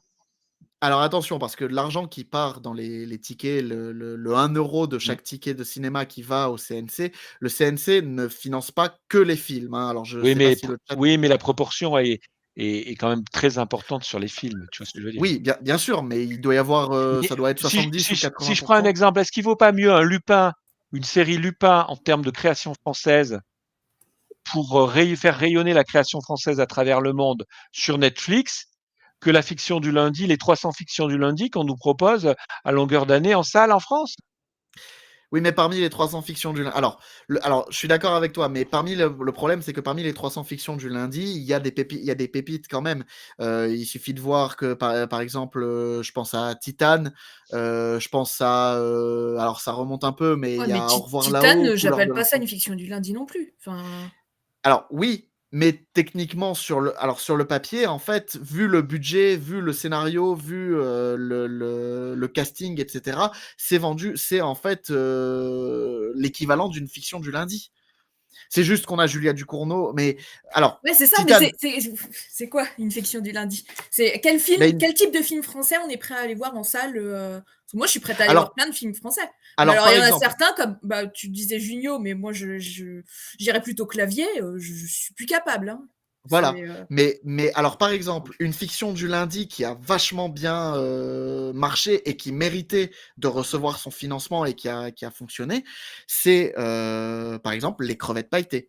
Ah oui. Et La Revanche des Crevettes et sa suite, La Revanche des Crevettes Pailletées. Alors, mais pourquoi pour moi, c'est pas une fiction du lundi parce que voilà, moi, c'est pas un film qui, sur la démonstration que tu as donnée tout à l'heure, fonctionne. C'est-à-dire que ta crevette pailletée, elle sera jamais à 21h un dimanche sur TF1. Alors, ça, je suis d'accord avec toi. Pour moi, c'est pas une fiction du lundi. Oui, non, mais à cause du sujet et de la manière dont est traité le sujet. Voilà, c'est pas un sujet vu et revu comme mais c'est un budget qui est ultra maîtrisé. Ouais. Avec des acteurs. Oui, mais ça, c'est le cinéma art et d'essai qui a toujours fonctionné comme ça. Oui, mais qui a besoin de la chronologie des médias et du financement. Oui, mais la chronologie du média, elle est utile, mais il faut, dans la chronologie des médias, considérer que on hiérarchise. En fait, moi, mon truc, c'est de dire on hiérarchise les intervenants en fonction de leur investissement dans la création française et non pas uniquement dans le cinéma. Parce que c'est ça qui fout en l'air tout, en fait. Et une fois encore, les creveilles pailletées, ça existe, c'est important que ça existe, mais Plus belle la vie, c'était aussi important que, etc., etc., etc. Il faut voir la globalité de l'investissement et le rayonnement. Quand je vois que France Télévisions ou France 3, notamment avec ses téléfilms, elle les exporte de partout. Tu sais, les meurtres A, machin. Et d'ailleurs, ça fait un super succès et souvent le truc phare de TF1 qui sort le samedi soir, il se fait laminer. Exactement. Ça, je suis désolé, ça fait rayonner la création française et je vois pas pourquoi on s'amuse à hiérarchiser les choses. C'était vrai peut-être effectivement avant. Maintenant, je considère que il faut revoir cette chronologie des médias pour intégrer toutes les créations. Mais parce que les séries télé françaises, enfin les séries télé de manière générale, se sont aussi, alors je dirais pas professionnalisées parce que c'est pas vraiment le terme. Oui. Non mais non, pas professionnalisées. Se sont cinématographiquisées. Ouais. Waouh. Merci. Ma dyslexie m'aurait empêché d'essayer de prononcer le truc. Mais oui, je suis d'accord avec ça. C'est que tu regardes. Moi, je suis désolé actuellement et je le conseille vraiment à tout le monde. Andorre. C'est un petit bijou, c'est une masterclass cette série. Disney+, la dernière série Lucasfilm Star Wars. Allez, regardez-la, tu regardes ça, je suis désolé. À la rigueur, tu te le fais dans une soirée, tu as l'impression d'être au cinéma. Hein. C'est tellement bien écrit, tellement bien joué, tellement bien réalisé. Eh ben, je suis désolé. Moi, je pense que ça doit questionner sur la hiérarchie des œuvres, ça doit questionner ça. Et la chronologie des médias, elle est bâtie sur le vieux fantasme qui consiste à dire on favorise la production française au sens nombre, on se fout de la qualité, on veut faire du chiffre. On veut avoir nos 300 films par an. Mais on est en train de le tuer, les salles sont vides. Et parallèlement, on incite les opérateurs étrangers qui attirent du monde, les majors américaines, à ne pas sortir leurs films au cinéma. Ça va pas aller longtemps, ça. Hein. Je suis désolé, au bout d'un moment... et c'est pas un hashtag rendez-vous au cinéma qui va sauver le truc. Hein. Avec Jack Lang. Non, mais c'est ridicule, quoi. Au bout d'un moment, sortez-vous. Le plus drôle, c'était quand le compte Marvel France a repris ce rendez-vous au cinéma. Oui. Juste pour reprendre un petit peu dans le chat, on a eu des questions. On avait notamment une qui demandait si la VOD, ça pouvait du coup être considéré comme une industrie nocive pour le cinéma. Vous en pensez quoi ? Pour moi, rien n'est nocif, tout cela est vertueux en fait. Moi, je pense que ça s'adresse à des de plus en plus, ça va s'adresser à des moments et à des clients différents. C'est-à-dire que tu regardes une VOD de façon différente que tu vas au cinéma. Et je pense que notre façon d'aller au cinéma va également évoluer, du fait du prix, du fait de de la montée des technologies. Maintenant, à la maison, tu peux avoir de très bonnes conditions pour voir un film en VOD. Donc, tu vas, à mon avis, hiérarchiser toi-même le truc. Tu as des films que tu vas te dire, celui-là, je le regarde en VOD, je vais attendre qu'il arrive en VOD parce que je vais y mettre 4 € pour le voir sur mon écran géant à la maison et je vais pas mettre 20 € pour aller le voir au cinéma. A contrario, tu as des films où tu vas te dire, je veux aller le voir au cinéma parce que je veux sentir ce film au cinéma. Moi, je pense que cette habitude française de vouloir opposer les modes de consommation est une erreur et que tout cela est vertueux. L'important, c'est d'avoir envie de regarder une œuvre. Parce que je pense que le gars qui prend du plaisir à regarder un film en VOD, quelque part, il prend du plaisir à regarder un film. Donc ça peut le ramener au cinéma, ça peut le ramener devant la télévision, ça peut le ramener devant... Peu importe, l'essentiel, c'est il est passé un bon moment, quoi. Après, alors j'avais mal compris la question, donc j'allais répondre au départ que un film de seconde zone avec Steven Seagal n'a jamais empêché d'aller au cinéma. Mais je comprends. Ah ouais, donc tu veux te fâcher avec tout le monde, toi. Mais non, effectivement. Alors, est-ce que la VOD peut tuer le cinéma? Non, parce que parce que d'abord, comme disait Laurent, c'est tout à fait vrai. Hein. Il y a des films qu'on va préférer aller voir au cinéma et des films où on va se dire, bah, je vais l'attendre en VOD. Et après, la VOD. Alors, est-ce que la VOD peut tuer la création? Non plus, parce que pardon. Non, c'est bon. Est-ce que la VOD peut tuer la création? Ah, on me voit? On me voit plus. On m'a perdu un instant. Donc je disais, est-ce que la VOD peut tuer la création? Non plus, parce qu'en fait, au moment où on paye en VOD un film, alors je crois que d'habitude les prix c'est maximum 5,99 ou quelque chose comme ça, pas beaucoup plus. Mais il y a beaucoup moins, il y a aussi beaucoup moins d'acteurs au sein du tarif qui se servent dans ce tarif-là. C'est-à-dire qu'on n'a plus l'exploitant, on n'a plus les salles, enfin le CNC. À ce moment-là, au moment où on paye 5,99 €, on paye surtout le service qui nous propose de regarder le film et les ayants droit du film. Non, en fait, la seule chose qui peut tuer le cinéma et la création, c'est le téléchargement illégal. Ça, oui. Ça, la consommation gratuite de culture, ça peut tuer la culture, ça c'est clair. Mais une fois encore, chaque niche a son intérêt. Et ça doit. De la même façon, moi jamais je cracherai sur les chaînes gratuites. Souvent on dit, tu vois, tu sais, il y a un petit snobisme. Oh, il y a Doctor Strange qui passe, moi je regarde pas parce qu'il y a le logo, parce qu'il y a la pub, il y a le truc. Ça correspond, je veux dire, tous les soirs, il y a 20 millions de Français qui sont devant leur chaîne de télévision gratuite en prime. Ça correspond à une population qui, fatalement, n'a pas fatalement l'accès à ce genre de film ou à ce genre d'œuvre, soit au cinéma, soit en vote, soit pour des questions financières, soit pour des questions de localisation dans l'espace, parce que dans les grandes villes, aller au cinéma, c'est facile. En province, quand tu dois te taper 35 minutes de voiture pour aller au cinéma, c'est toute une organisation. Voilà, c'est toute une organisation, etc. Donc, je pense que tous ces acteurs-là ont du sens à exister et il faut les faire... il ne faut pas les hiérarchiser pour moi. C'est une erreur et c'est la chronologie des médias, à mon avis, se trompe quand elle s'amuse à hiérarchiser les choses. Et en plus, elle le hiérarchise les choses en fonction de l'argent. Or, elle regarde le focus pas complètement. C'est-à-dire qu'en regardant que l'investissement dans le cinéma, alors que pour moi, la chronologie concerne maintenant toute la création française. Quand elle a été pensée, la chronologie des médias, s'adresser uniquement au cinéma, mais là, maintenant, elle doit concerner toute la création française et pas uniquement la création cinématographique. Il y avait d'autres questions? Moi, j'en vois pas. Et alors, pourquoi, enfin, là, c'est une de mes questions, moi. Pourquoi, quand je regarde la chronologie des médias, Netflix a une priorité sur Disney+ ou Amazon Prime de 2 mois? Parce que c'est le premier. Et puis, c'est parce que aussi... Non, et c'est parce que lui, il s'est dit, j'investis. Mais lui, il les sort pas au cinéma, donc il t'en fout, en fait. Mais lui, pour le coup, il a investi dès l'origine. Donc, mais c'est pareil, Disney, ils sont un peu, c'est un peu, comment je pourrais dire? C'est là où moi je trouve que c'est très injuste pour Disney parce que Disney en France, depuis très longtemps, investit dans la création française via sa branche Disney Télévision.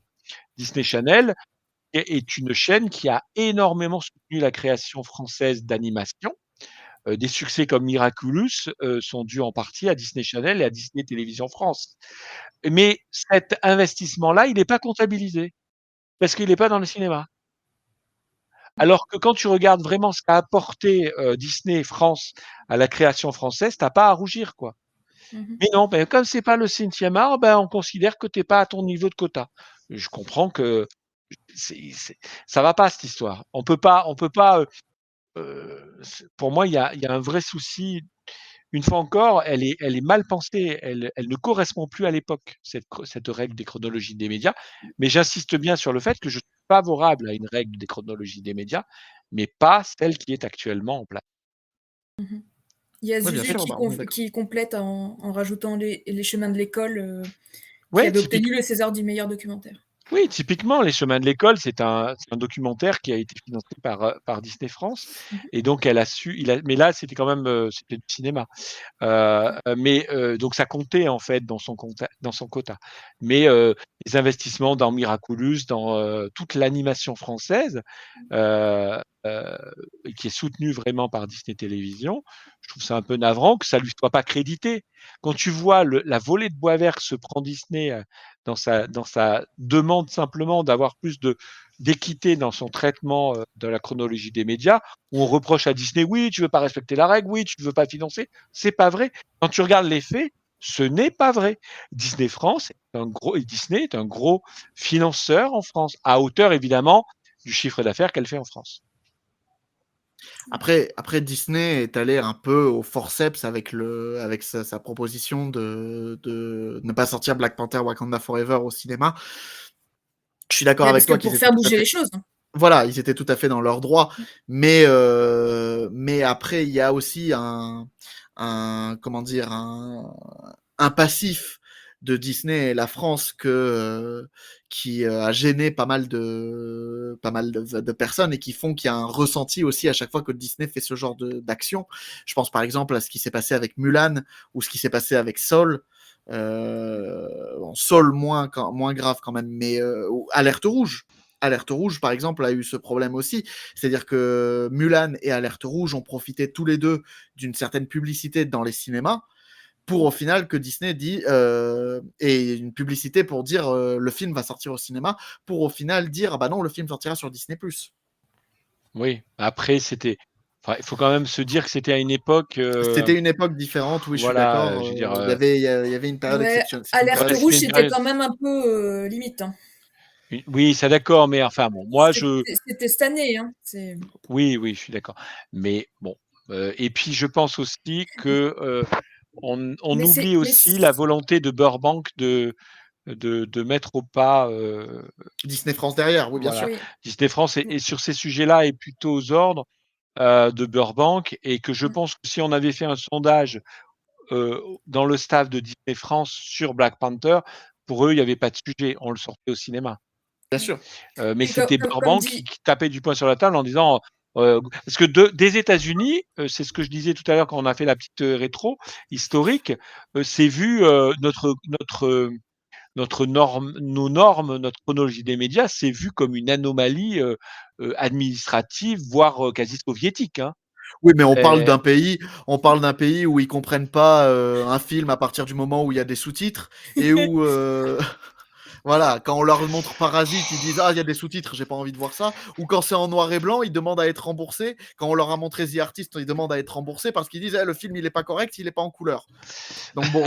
Oui, enfin. Et en plus, ils pensent que la Belgique est une ville en France. Voilà. S'il vous plaît, là, on tombe dans tous les poncifs anti-américains. On va éviter. Merci beaucoup. On va essayer de pas se faire. Là, pour revenir un peu sur le sujet de Saul de Mulan, c'est aussi une problématique qui était mondiale. Oui, c'est ça. Non, mais Nathan a une capacité à être de mauvaise foi dans sa volonté de défendre Canal. Voilà. Ah, c'est le camembert qui dit au Roquefort. Bon, on va faire aussi un clip là-dessus. Non, on n'a pas d'autres questions. Si vous en avez d'autres, on les écoute avec plaisir. Sinon, je pense qu'on va pouvoir conclure parce que ça va faire bientôt 1h30 que l'on discute de. Le temps passe vite. Voilà. Oui, le temps Donc, passe moi, vite. ce que je voudrais juste passer pour résumer le fond de ma pensée, c'est que oui, je suis pour la chronologie des médias, mais pour une chronologie des médias qui protège la création française audiovisuelle dans toute sa richesse, et qu'on arrête de cloisonner les œuvres comme on peut le faire, et qu'on redonne un petit peu de cohérence et d'équité dans le traitement de tous les acteurs qui ont tous un rôle à jouer, que ce soit pour attirer les gens dans les salles, que ce soit pour proposer des œuvres, que ce soit pour gérer des plateformes, etc. Et qu'on arrête de penser 2022 avec des normes qui datent des années 90, quoi. Pardon. Voilà. Moi, je dis un truc super sérieux et j'ai Ludivine. Alors, je voudrais pas, s'il vous plaît, je voudrais prendre 2 secondes à témoin tous les gens qui regardent. C'est de la faute de la régie. Tous les gens qui regardent. Voilà ce que je vis dans Chronique Disney à longueur de journée avec cette équipe. Il y en a que 2, hein, mais il y en a plein. Derrière, voilà, toujours. Et ça se marque tout le temps. Nathan, vivement décembre. Hein. Non, mais c'est de la faute de la régie. Ouais, bien sûr. Ouais, j'imagine. J'ai eu le même message que Ludivine, je sais. je comprends. Bien. Mais voilà, oui, non. Je viens de changer de couleur. Oui. Je te laisse conclure, peut-être, je sais pas. Nathan. À mon tour, moi, pour conclure, moi, ce que je dirais, c'est que oui, je suis assez d'accord avec toi. C'est-à-dire qu'aujourd'hui, il faut réussir à réformer cette chronologie des médias, surtout ne pas la supprimer, parce que la supprimer serait une erreur. Ça, voilà. Clairement. Ça, je suis d'accord avec toi. Il y a beaucoup de gens qui disent il faut supprimer la chronologie des médias. Voilà. Et ne pensez pas, voilà, vraiment, ne pensez pas que le modèle américain et les modèles anglo-saxons, voilà, anglo-saxons de manière générale, sont des bons modèles.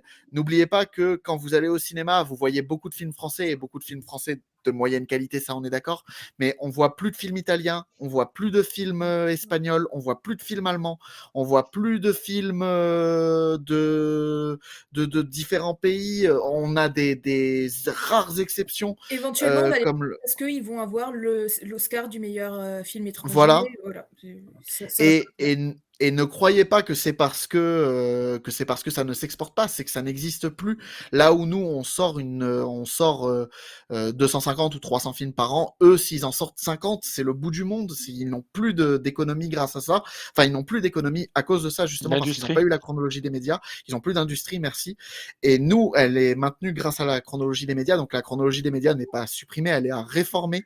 Voilà, il faut réussir à donner sa place à chaque acteur, que ce soit le cinéma, le modèle physique ou les SVOD et les chaînes à péage et les chaînes gratuites. Il faut juste réussir à trouver ça. Maintenant, nous, c'est pas notre métier, hein. Nous, on est juste, on travaille juste. On est des observateurs. Disney. Voilà, on est des observateurs et vous voyez, on observe mieux. Et consommateurs. Et des consommateurs et des consommateurs. Wow. Et des consommateurs. Oula, il est temps de... Je pense que Ludivine, il va falloir faire la speed-screen. Il est temps de conclure. Il est temps de conclure. Tu vas nous faire la speed-screen. Voilà, vous pouvez remarquer que nous, en tant que consommateurs et que observateurs, on voit déjà mieux que certains qui sont payés pour établir cette règle-là. Ouais. Et on m'a perdu. Non. Là, on te voit toujours. D'accord. Voilà.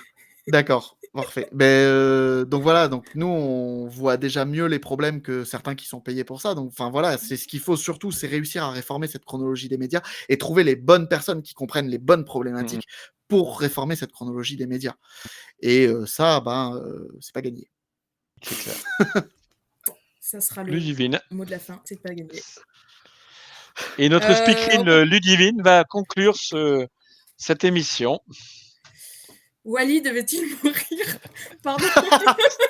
c'est le running gag. Elle est repartie, ça y est. Ah là là. Donc merci. Le petit prince des plaines. C'est quoi le petit prince des forêts? Non, des collines. Le petit prince des collines. Oh, mais c'est pas loin. Ah là là, putain, c'est pas possible. Alors, je demande à tout le monde qui a réécouté ce podcast, il est de très bonne qualité, j'ai été très bon dedans. On va le repartager cette semaine. Je m'engage à le repartager cette semaine. Ouais, bien sûr. Si vous savez pas de quoi on parle, il y a 1 an et demi environ, avec Laurent et Nathan, nous avons participé tous les 3 à un podcast. C'était un test.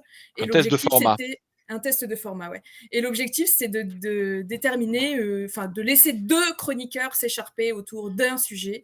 D'une Et là, question. d'une question. Et là, c'était Wall-E devait-il mourir? Donc, je ne vous dis pas qui est le monstre qui voulait faire mourir Wall-E, parce qu'on est d'accord que Wall-E n'est jamais mort. Et nous On est reparti. Voilà, on est reparti. Bref, donc écoutez-le. En fait, Et le puis, petit prince des colis. Voilà, et Laurent nous a donné des arguments d'un ancien temps. Allez, c'est bon, c'est bon. Moi, j'essaye de retracer un peu les choses. Mais c'est très bien, et c'est pour ça qu'on t'aime. C'est pour Ouais, toute bien ton sûr. historique. Ouais, bien sûr. Moquez-vous. Mais on se Bande moque d'ingrats. pas. Du coup, donc merci en tout cas Laurent et Nathan pour ce Merci à sujet toi de hyper ton invitation. passionnant. On Merci avait à toi, hâte merci de d'en nous inviter, parler. On Laurent. était un petit peu frustrés la semaine dernière de ne pas pouvoir le faire. Donc là, on l'a fait de la meilleure des manières. Je remercie Romain qui était en régie ce soir, heureusement. Alors, nous avons une question. À quel point Laurent est génial? Futur débat auquel je veux participer. Eh bien, on va le mettre au calendrier. Justement avant décembre, pour que ça compte pour l'an prochain. Et donc, si vous voulez nous rejoindre sur Chronique Disney, nous sommes toujours en recrutement. Vous pouvez nous contacter si vous avez une petite spécialité. N'hésitez pas à venir discuter un petit peu avec nous. En régie, j'ai besoin d'une petite slide sur les logos, s'il vous plaît. Et pas peur de venir nous Retire rejoindre. tes moufles, s'il te plaît, en régie.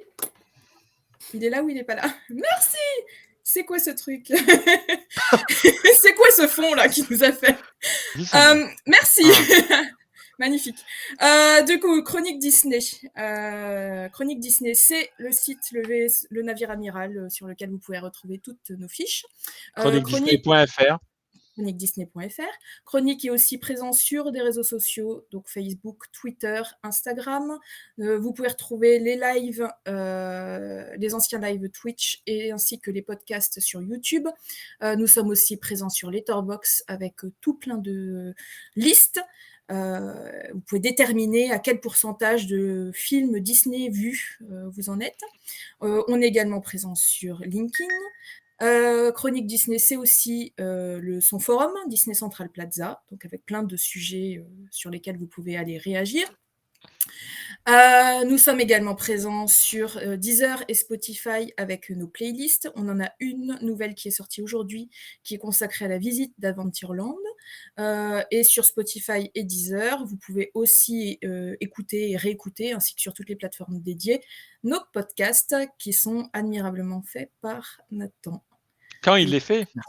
Quand je l'ai fait. Voilà, on a hâte du prochain. On se languit. D'écouter le prochain, surtout que le sujet est hyper sympa. Et voilà, donc je pense que nous avons fait le tour. Je voudrais juste faire un petit, si tu me permets, juste parce que tu es passé très rapidement. Donc oui, Chronique Disney recrute toujours des chroniqueurs.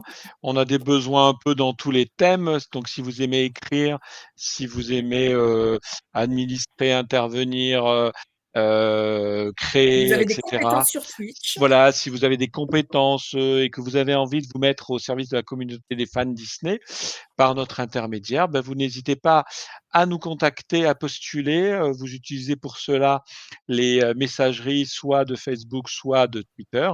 Et vous nous dites, voilà, je m'appelle je suis fan de Disney Télévision ou de Disney Toon ou de la Fox ou des vieux films ou des films récents et j'ai envie d'écrire des chroniques, ou je suis fan des parcs, ou je suis fan uniquement d'un parc en particulier et j'ai envie d'écrire, ou je suis donc un pro de Twitch, je peux ou un pro des podcasts ou un pro des playlists, peu importe. Si vous avez vraiment une envie de nous rejoindre, voilà, et de contribuer à la communauté à produire en fait du contenu à destination des fans Disney, le tout évidemment bénévolement, puisque nous sommes tous bénévoles ici, n'hésitez pas à nous contacter. D'ailleurs, dans le chat, il y a Ramona Wings qui se propose d'écrire la fiche sur Cars Road Trip, parce qu'elle est fan. Donc bientôt une critique dithyrambique C'est pris. Road Trip. C'est pris. Et on a pris l'engagement Et devant tout le monde. voilà. Tant qu'elle n'écrit Nous pas le avons des portrait de preuves. Mickey. Nous avons des preuves. J'en profite aussi, je ne l'ai pas dit tout à l'heure, justement sur la chronologie des médias. Donc, je l'ai mis dans le chat. On avait sorti un dossier justement sur la thématique, la chronologie des médias et Disney, dont on vient de parler pendant 1h30. D'accord. Voilà, histoire d'être complètement complet. Bien. Très bien. Donc, rendez-vous mardi prochain pour un nouveau sujet. On connaît déjà le thème ou pas? Pas encore? Non, pas encore. Ok. Bon, mais au revoir, Ça les viendra. amis. À bientôt. C'est pas fun, venez. Ouais. Merci en tout cas d'avoir été là ce soir. Au revoir. Merci encore. Au revoir.